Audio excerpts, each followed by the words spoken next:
Guys वो ना मुझे बहुत दिन सिर्फ 4 दिन से ही हो गया, मुझे को ना बुखार सा था, तो इसलिए गाइस गुड मॉर्निंग। आज का मौसम पूरा दिन ऐसा ही था गाइस।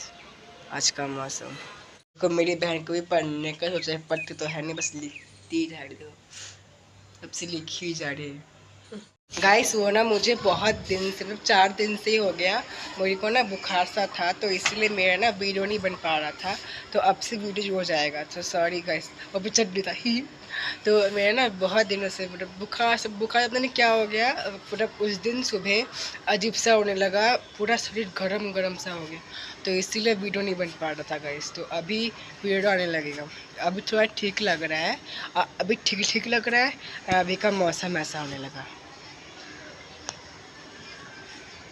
मतलब आज थोड़ा ठीक लगा, तो आज का मौसम ऐसा हो, बताओ।